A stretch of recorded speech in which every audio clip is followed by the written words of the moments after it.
आज सुंदरगढ़ बंद अभियोग रही कि किछि दिन तले सुंदरगढ़ जिला लेफ्रीपड़ा ब्लॉकर विभिन्न ग्रामांचल प्रशासन पक्षर निरीह गरीब दुखी परिवार झील मानू तालीम नारे एक संस्था कटक को प्रथमे 45 दिन ट्रेनिंग पाई नैथिला आउ तापरे तांकु कटक रु से झील मानू तमिलनाडु को पठे दिया होइथिला।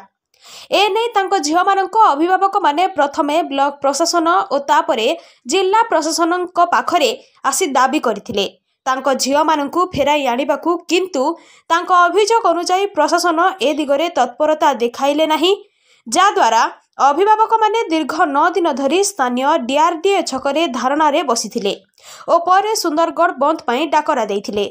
अन्यपटे देखिबाकु गले एही बंद प्रभाव जोगु सहर भितरे थिबा बड़ बड़ मॉल और पेट्रोल पंप गुड़िक मध्य बंद थिबा देखाइबाकु मिलिथिला। सेपटे स्किल डेवलपमेंट ऑफिसर राउरकेला कहउचंती, मु निजे तमिलनाडु को जाई सेठी अनुध्यान करि आसीछि, सेठी झियो मानकर कोनोसी असुविधा हेउ नाही कहउतबा बेले तांको बापा माँ माने किंतु आम झियो माने अनेक समस्या रे अछंती आ से माने घर को फेरिबाकु चाहुचंती बोली कैमेरा आगरे बयान देउछंती। Bureau report Kanpur live. काना कि आज्ञा आमर छुआ मान के कटक रे ट्रेनिंग करामु, कंप्यूटर करामु, सिले ट्रेनिंग करामु कहले आउ आसिकरी आंगनबाड़ी कर्मी मान के धरले आउ छुआगरा के ब्लॉक के नेले, ब्लॉक रु के कटक नेले, कटक नु के सिले ट्रेनिंग करकला तमिलनाडु नहीं गले। आमे नहीं जानी कि जे तमिलनाडु नेबे बोली करी आ सेने छुआ मान के बहुत असुविधा रे रखुछन। छुआ माने कांदी कांदी करी आमके सुनौछन जनौछन। छुआ मनर कानबार देखी करी आमके खाना पीना भात पान किछि नहीं रुचबार, तो आमे जिला प्रशासन के भी इटा मासे हो गला आसी करी ताके भी कहलु, से भी माने हमर किछि स्टेप नहीं नेले। अरे जहार लागिर तुम सरकार रे अछ जे तुमके सरकार बसैछन तांकर झियो माने जाइकरी आज तमिलनाडु रे जाइकरी अछन काम करछन 12 घंटा तांके फेराई आनबार लागि बारंबार दाबी करबार सत्वे तुम काना आखि बुझिकरी अछ, तुम रोल काना, व्हाट इज योर ड्यूटी से विषय काना से माने जानिछन।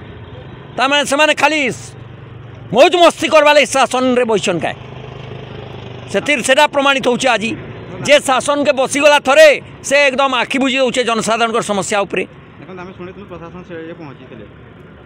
प्रशासन खाली गोटे औपचारिकता करुछे, पठे देला एरोप्लेन रे ऑफिसर मान के सेनु देखिक हाँ बढ़िया पले आइले से माने बुलिकरी हैं आ झियो माने सेनु कांदी कांदी करी कहउछन बारंबार झियो निजर गार्डियन के पापा माँ मान के हमके नियो नियो नियो इनु, तो से लगी तुरंत जिला प्रशासन राज्य सरकार एक्शन रे आसू से झियो मान के आनबार व्यवस्था करू।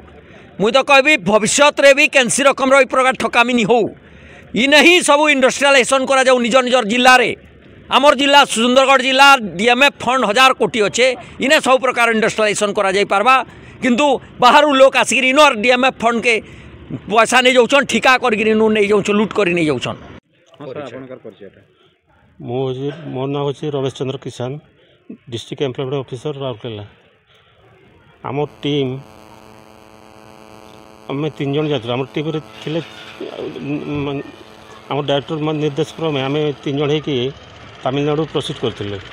तमिलनाडु केपीआर मिल को जाइए जो पे झील पे से चाकरी कर आम जा 12 तारिख गलु से देखिलु जे से बहुत आराम रे अच्छे, तो सस्ते आम कंपनी सागर बुझाणा कर भी ये एचआर गुड़ा थे पचारे कौन हारासमेंट कर ना कि हारासमेंट करूनु झील पिला गुड़ा तो भल कम कर किंतु अनिच्छा थे माने इच्छा नहीं।